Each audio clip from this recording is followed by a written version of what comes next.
대응책 논의하고 지난번에 이제 만일 뭐 대비해서 패트리어트 미사일 다 포대에 배치했지 않습니까? 이번에 이제 궤적이 그와 다르긴 했지만 어쨌든 자신들 영토의 상공을 통과해서 이른바 ICBM급 뭐 북한의 미사일이 날아갔다라는 것에 대해서 굉장히 좀 들끓고 있고 그러다 보니까 여러 가지 조치를 취하는데 사실 뭐 과거에도 한번 이제 그 노동 미사일 때인가요? 한번 넘어간 적이 있긴 하지만 이번에는 2,700km면 사실상 지난번에 북한에서 얘기했던 괌도 타격 그렇죠.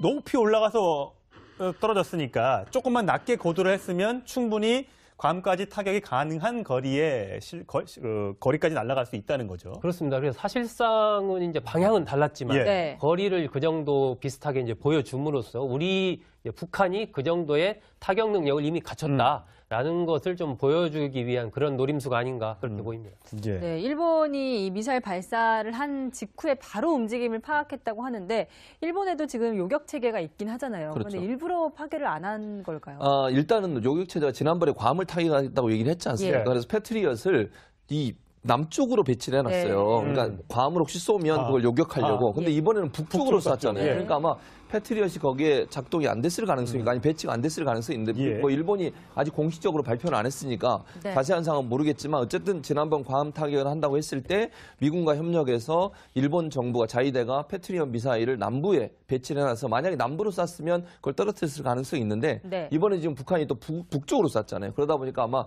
패트리엇이 배치가 안 됐을 가능성이 있고 두 번째는 이제 북한이 이게 머리를 많이 굴린 게 머리를 굴렸다 그래서 좀 뭐 그렇습니다만 어쨌든 영공을 100km 이상으로 쐈어요.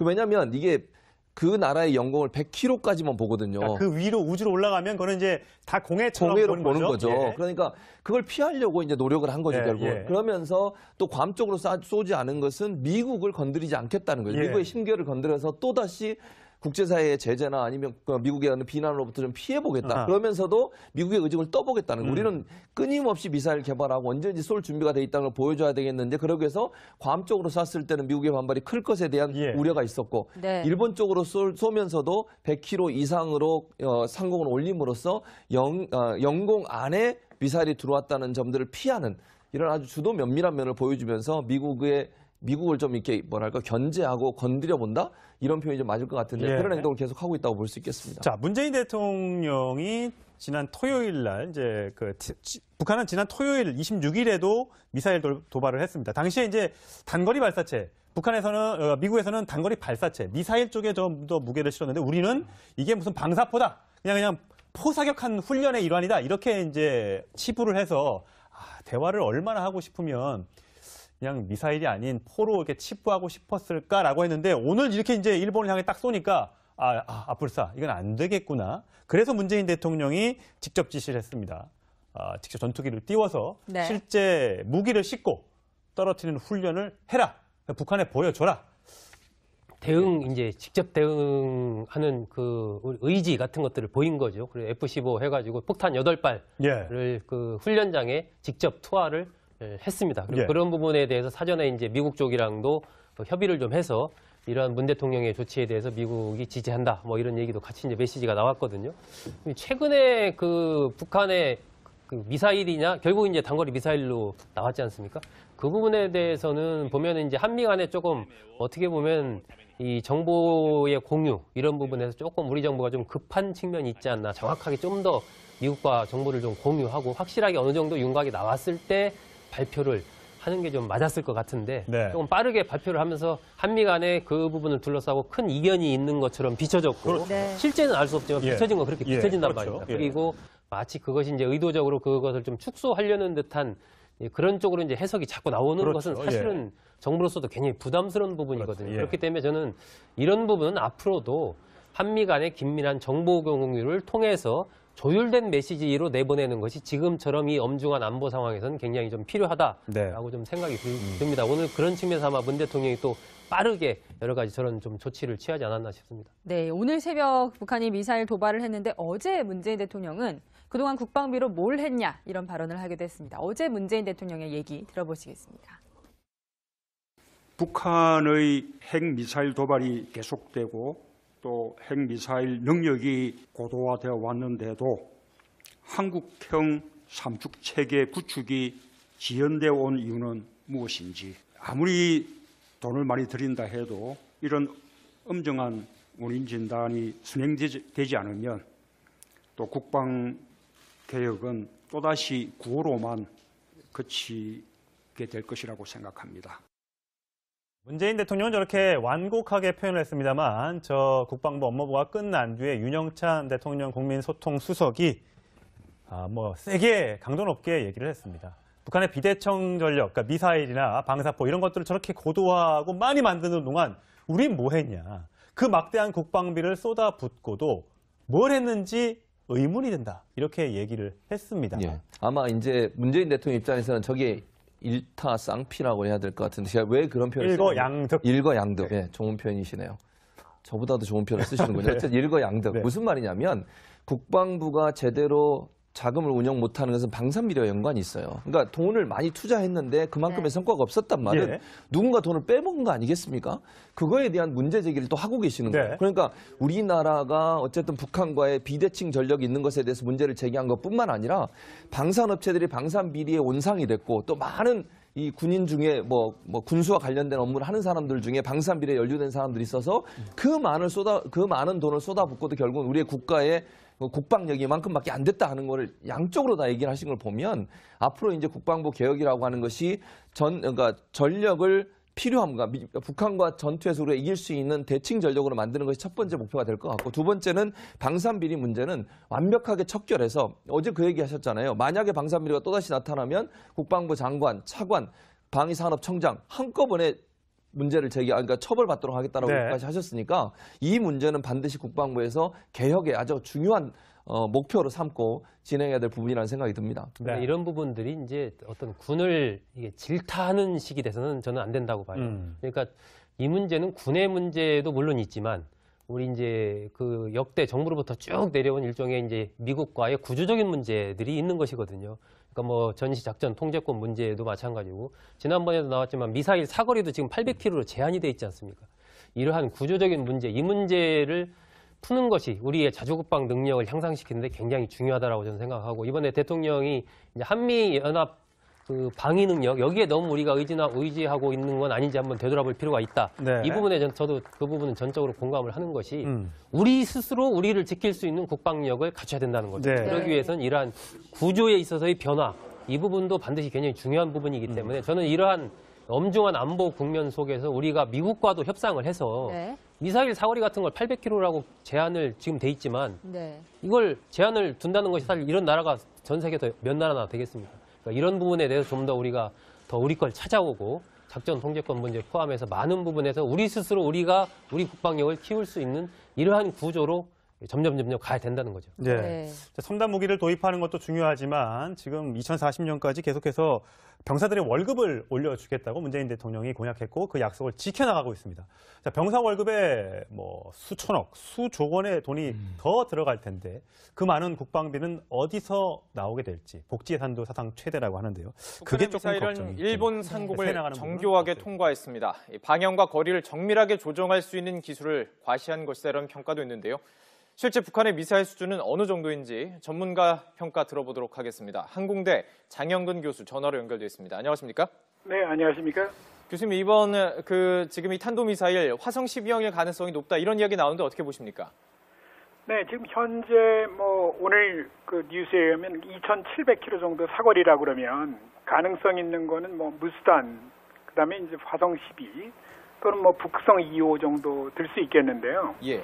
이제 상황을 보면은 무스탄은 이제 작년에 그 여러 번의 실패를 거듭한 끝에 이제 별로 이렇게 미사일로서 뭐 장점이 없는 듯 보이고요. 예. 북극성 2호는 뭐 사거리가 평균 한 2,000km 정도 나오는 거로 추정돼 있습니다. 그래서 아마 2,700km는 아마도 이제 그 핵탄두의 무게를 좀 감소시켜도 이렇게 쉽지는 않을 것이다라는 추정이고요. 예. 그래서 이제 화성 12호 IRBM, 그러니까 지난 5월에 발사했던 백두산 엔진을 다룬 그 미사일이 가장 유력해 보이는 거죠. 그렇군요. 이 화성 12호가 괌 포위 사격을 언급하면서 북한이 거론한 그 탄도미사일 아닙니까? 네, 맞습니다. 네. 그렇군요. 그렇기 때문에 많은 의미가 있을 것 같습니다. 자, 그렇다면 기술 수준을 좀 평가하고 싶은데요.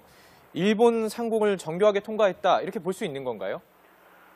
사실은 그 초기에 이제 북한이 그 스커드나 노동 미사일은요, 사실 이 방향 제어 또는 자세 제어를 하는데 뭐 굉장히 그 뭐 윙을 쓰거나 날개를 쓰거나 아니면 베인을 쓰거나 이런 옛날 방식을 썼어요. 근데 이제 최근 들어서 이런 부분들을 대부분 다 이제 보조 그 자세 제어용 보조 엔진을 써서 굉장히 정밀한 자세 제어 및 방향 제어를 하고 있죠. 그래서 뭐 말씀하시는 대로 충분히 그런 정도의 정밀도를 가지고 그 원하는 좌표의 위치를 지날 수 있다. 이렇게 볼 수 있는 거죠. 그렇군요. 뭐 자칫하면 일본 그 일반인이 생각했을 때도 전문가가 아닌 사람이 생각했을 때도 일본 영토를 지난다는 것은 상당한 기술적인 자신감이 있어야 가능한 거 아니겠습니까? 그렇습니다. 네네네. 자, 그 일본 영공을 지나면서요, 이 탄도미사일이 세 조각으로 분리됐다 이렇게 전해지고 있습니다. 이게 어떤 의미입니까? 근데 사실 그 세 조각으로 분해됐다는 게 정확히 어느 시점인지를 얘기를 안 하고 있어요. 그러니까 뭐 예를 들면은 상승 단계에서 그런 건지 아니면은 그 중간 단계든 아니면은 그 이제 종말 단계에서 실제 내려오면서 분리되는지 모르겠는데요. 각 상황에 따라 이제 다를 텐데요. 가능성은 제가 보기에는 한 두 가지 정도가 있습니다. 그래서 한 가지는 상승 단계에서 얘가 이제 1단과 그 재진입체 그리고 이제 보통은 이제 보호덮개 페어링이라고 있는데요. 얘가 거의 비슷한 시기에 그 분리를 합니다. 그래서 이 세 조각으로 분리될 가능성은 있는데요. 근데 이제 이게 문제가 또 뭐냐면은 화성 12호가 보호덮개라는 게 없이 그냥 재진입체가 보호덮개 역할을 하는 일체 통합형 방식으로 돼 있는 거로 제가 알고 있습니다. 그래서 요것도 이제 가능성이 좀 약간 낮아 보이고요. 또 한 가지 가능성은 타탄도 탑재를 하는 경우입니다. 이 경우는 이제 상당히 이제 내려오는 상황에서 얘가 이제 쉽게 얘기하면은 두 개의 탄두를 싣고 그 두 개의 탄두를 그 방향을 제어할 수 있는 포스트 부스트 비크라는 게 장착이 됩니다. 그러면 얘가 이제 분리를 하면서 세 개로 나누어지는 거죠. 그래서 그러면 이제 다탄두를 세 개를 분리하는 시험을 했다. 그것도 이제 상당히 이제 대기권 내에서 내려오면서 했겠죠. 그러면 이제 굉장히 심각한 상황이 되는 거죠. 이게 어떤 의미입니까? 그렇다면 이게 성공을 했다라면 그 ICBM급에도 얼마든지 탄두를 싫다 이런 의미로 받아들일 수 있는 건가요? 그러니까 이게 이제 다탄두 미사일이라고 그러면은 진짜 뭐 굉장히 위협적인 거죠. 한마디로 얘기해서. 그래서 아마 이거는 또 다른 마일스톤이 되지 않을까. 북한 미사일 그 개발 역사에서 이렇게 봅니다. 네네. 그 설명을 드리면 ICBM 그 미사일도 문제지만 재진입하는 것이 상당히 어려운 기술로 알고 있는데 성공을 했다면 이 부분에서 좀 기술적인 진보가 이루어진 것으로 볼 수 있다. 이렇게 정리할 수 있을까요? 꼭 그런 건 아니고요. 이번에 그 고도가 550km 정도 올라가지 않았습니까? 보통 ICBM은 보통 1000km에서 1400km 정도 올라갑니다. 그래서 일반적으로는 이제 고도가 높이 올라가면 올라갈수록 내려올 때 하강 속도가 빠르게 되는 거죠. 다만 이게 정상계적으로 해서 정상계 고각 발사에서 얻을 수 없는 수평 성분의 속도를 얻어서 뭐 예를 들면은 수정을 또 할 수가 있는 거죠. 그래서 그런 장점은 있지만 이걸 가지고 ICBM의 재진입 시험을 또 그 검증을 했다 이렇게 보기는 좀 어렵죠. 알겠습니다. 자, 이 북한이 보유한 미사일 기술, 뭐 단거리부터 지금 ICBM급까지 다양한데요. 미사일 기술만 좀 보면 좀 어느 나라와 비교할 수 있을까요? 글쎄요. 뭐 이제 미국은 뭐 역시 이제 미사일은 러시아가 굉장히 강국이고요. 미국도 이제 그에 못지않은 미사일들을 가지고 있는데 미국은 아무래도 이제 아메리카 대륙이 혼자 동떨어져 있지 않습니까? 그러다 보니까 사실 미국은 단거리나 중거리 미사일 이런 게 없어요. 그러니까 대부분 가지고 있으면 그런 단거리는 이제 공대지 미사일만 가지고 있지 지대지 미사일은 가지고 있지 못하다. 어떻게 보면은 중국이나 러시아가 단거리부터 중거리, 중장거리, ICBM 이런 다양한 미사일을 가지고 있는데요. 거의 뭐 그런 수준의 그 백화점식 미사일들을 온갖 종류의 미사일을 다 지금 확보하고 있는 거죠. 그렇군요. 뭐 시청자 여러분들의 도움을 위해서 설명을 해드리면 공대지는 이제 항공에서 위에서 쏘는 거고 지대지는 대륙간 이렇게 땅에서 땅으로 쏘는 것을 의미합니다. 자, 지금 이 질문을 드린 이유는 요즘 나오는 이야기가 뭐 구소련, 그러니까 뭐 우크라이나에서 북한이 기술을 좀 암시장에서 얻은 거 아니냐 이런 지금 추측들이 있었기 때문입니다. 뭐 북한 미사일 기술이 급속도로 발전해 보이는데 그 이유가 어디 있다고 보시는지요? 실제로 좀 구소련의 기술이 도입된 걸까요? 뭐 제가 보기에는 대부분의 뭐 지금 북극성 SLBM부터 그다음에 지금 그 화성 뭐 이런 대부분의 최근에 개발된 미사일들이 보면은 대부분 다 뭐 러시아든 뭐 아니면 중국이든 이런 미사일도 대단히 형상이 크기가 유사해요. 네네. 그 얘기 뭐냐면은 굉장히 모방 설계를 많이 했다라는 거고요. 그렇군요. 이러한 설계를 하기까지는 아마 독자적으로 하기에는 상당히 시간이 걸릴 텐데 그나마도 그 1990년대 초에 그 동서 냉전이 와해되면서 사실은 이제 러시아 경제가 옛날 소련 경제가 붕괴되지 않았습니까? 네네. 그때 이제 90년대 굉장히 많은 과학기술자들이 세계 각국으로 나갔어요. 특히 이제 북한도 그 당시에 이제 상당히 많은 미사일 로켓 과학자들을 그 흡수를 했죠. 예. 그래서 아마 그 사람들이 상당히 이러한 북한의 미사일 기술 또는 로켓 기술에 자립을 하는데 예. 그 사람들 얘기로는 이제 주체 기술이라고 얘기를 하는데요. 예. 이런데 대단히 공헌을 하지 않았나. 그리고 얼마 전에 이제 그 화성 12 지금 백두산 엔진이 결국은 이제 러시아의 RD-250 엔진과 동일하다. 예. 그건 이제 듀얼이라서 두 개 엔진으로 되어 있는 건데 그거를 반으로 잘라가지고 하나짜리로 만든 겁니다. 그래서 결국은 이것이 다 이제 러시아나 또 우크라이나 포함해서 이러한 미사일 또는 로켓 기술들을 다 모방한 기술이 아니냐 예. 이렇게 보는 거죠. 자, 마지막으로 한 가지만 더 질문 드리겠습니다. 뭐 네네. 북한 미사일과 좀 비교하기는 그렇겠지만요. 현재 우리나라에서 개발되고 있는 한국형 발사체 어느 정도 수준인지 좀 비교가 가능할까요? 뭐 이론적으로는 우리도 사실 이제 한국형 발사체보다는 우리 군에서 현무 시리즈 미사일이 있습니다. 사실은요. 이게 이제 순항 미사일도 있고 탄도 미사일도 있는데요. 우리는 대부분 다 이제 고체로 하고 있고 말씀드린 바와 같이 이제 사거리를 여태까지 800km로 제한해서 그 정도 수준에서 개발을 하고 있다. 그렇지만 뭐 우리 그 고체 추진제 탄도 미사일 기술도 이제 상당한 수준에 와 있는 것만은 확실합니다. 네네. 그리고 이제 지금 한국형 발사체는 그 얘네들이 가지고 있는 지금 백두산 엔진처럼 백두산 엔진이 80톤 아닙니까? 예. 75톤이니까 굉장히 유사한데요. 그래서 거의 기술로 봐서는 거의 대동소이하다. 근데 다만 이제 문제가 뭐냐면 우리가 개발하는 한국형 발사체 엔진은 그 추진제가 액체산소를 쓰고 있어요. 예. 그 산화제로. 예, 근데 예. 이거는 사실은 현실적으로 미사일에 쓸 수가 없습니다. 예. 왜냐하면 액체산소를 유지하기 위해서는 시간이 걸리죠. 마이너스 183도씨를 계속 유지해야 되기 때문에 굉장히 예. 많은 시스템이 필요하고요. 예. 그래서 미사일로는 안 씁니다. 그렇군요. 그런 부분이 차이가 있죠. 네. 예, 알겠습니다. 이 북한의 미사일은 뭐 기술적으로 어느 정도 수준인지 한공대 장영근 교수와 자세히 분석해봤습니다. 말씀 고맙습니다. 네, 감사합니다. 그래서 아마 문 대통령이 또 빠르게 여러 가지 저런 좀 조치를 취하지 않았나 싶습니다. 네, 오늘 새벽 북한이 미사일 도발을 했는데 어제 문재인 대통령은 그동안 국방비로 뭘 했냐 이런 발언을 하게 됐습니다. 어제 문재인 대통령의 얘기 들어보시겠습니다. 북한의 핵미사일 도발이 계속되고 또 핵미사일 능력이 고도화되어 왔는데도 한국형 삼축체계 구축이 지연되어 온 이유는 무엇인지 아무리 돈을 많이 들인다 해도 이런 엄정한 원인 진단이 순행되지 않으면 또 국방개혁은 또다시 구호로만 그치게 될 것이라고 생각합니다. 문재인 대통령은 저렇게 완곡하게 표현을 했습니다만 저 국방부 업무부가 끝난 뒤에 윤영찬 대통령 국민소통수석이 뭐 세게 강도 높게 얘기를 했습니다. 북한의 비대청 전력, 그러니까 미사일이나 방사포 이런 것들을 저렇게 고도화하고 많이 만드는 동안 우린 뭐 했냐. 그 막대한 국방비를 쏟아붓고도 뭘 했는지 다고 얘기를 했지 않습니까? 예. 그래서 패트리엇을 이 남쪽으로 배치를 해놨어요. 네. 그러니까 괌을 혹시 쏘면 그걸 요격하려고. 근데 이번에는 북쪽으로 쐈잖아요. 예. 그러니까 아마 패트리엇이 거기에 작동이 안 됐을 가능성이 아니 배치가 안 됐을 가능성이 있는데 예. 뭐 일본이 아직 공식적으로 발표는 안 했으니까 네. 자세한 상황은 모르겠지만 어쨌든 지난번 괌 타격을 한다고 했을 때 미군과 협력해서 일본 정부가 자위대가 패트리엇 미사일을 남부에 배치를 해놔서 만약에 남부로 쐈으면 그걸 떨어뜨렸을 가능성이 있는데 네. 이번에 지금 북한이 또 북쪽으로 쐈잖아요. 그러다 보니까 아마 패트리엇이 배치가 안 됐을 가능성이 있고 두 번째는 이제 북한이 이게 머리를 많이 굴린 게 머리를 굴렸다 그래서 좀 뭐 그렇습니다만 어쨌든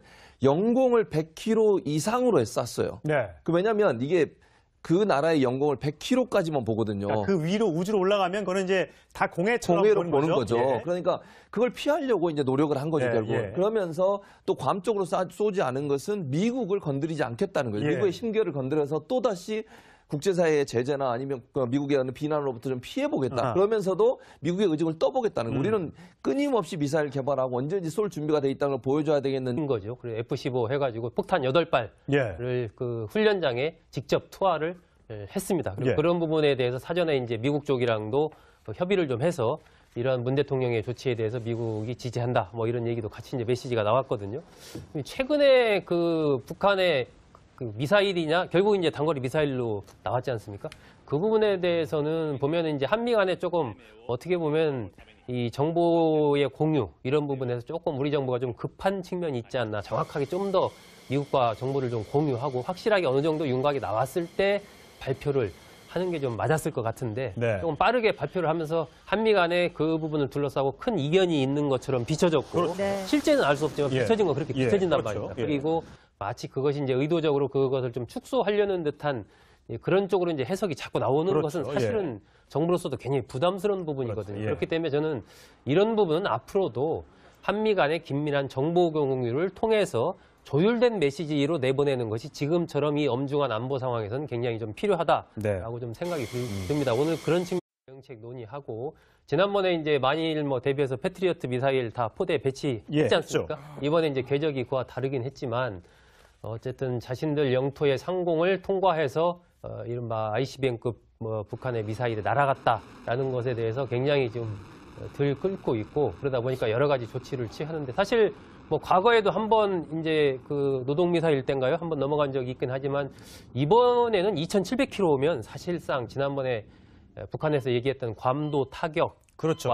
높이 올라가서 떨어졌으니까 조금만 낮게 고도를 했으면 충분히 괌까지 타격이 가능한 거리에 거리까지 날아갈 수 있다는 거죠. 그렇습니다. 그래서 사실상은 이제 방향은 달랐지만 거리를 그 정도 비슷하게 이제 보여줌으로써 우리 북한이 그 정도의 타격 능력을 이미 갖췄다라는 것을 좀 보여주기 위한 그런 노림수가 아닌가 그렇게 보입니다. 네, 일본이 이 미사일 발사를 한 직후에 바로 움직임을 파악했다고 하는데 일본에도 지금 요격 체계가 있긴 하잖아요. 그런데 일부러 파괴를 안 한 걸까요? 일단은 요격 체제가 지난번에 괌을 타격을 그러기 위해서 괌 쪽으로 쐈을 때는 미국의 반발이 클 것에 대한 우려가 있었고 일본 쪽으로 쏘면서도 100km 이상으로 상공을 올림으로써 영공 안에 미사일이 들어왔다는 점들을 피하는 이런 아주 주도 면밀한 면을 보여주면서 미국을 좀 이렇게 뭐랄까 견제하고 건드려 본다 이런 표현이 좀 맞을 것 같은데 그런 행동을 계속 하고 있다고 볼 수 있겠습니다. 자, 문재인 대통령이 지난 토요일 날 이제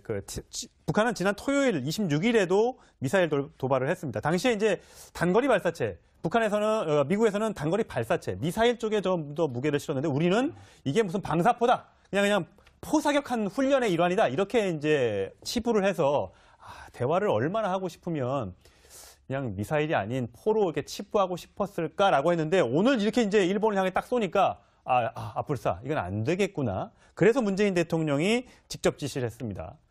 직접 전투기를 띄워서 실제 무기를 싣고 떨어뜨리는 훈련을 해라. 북한에 보여줘라. 이제 직접 대응하는 그 의지 같은 것들을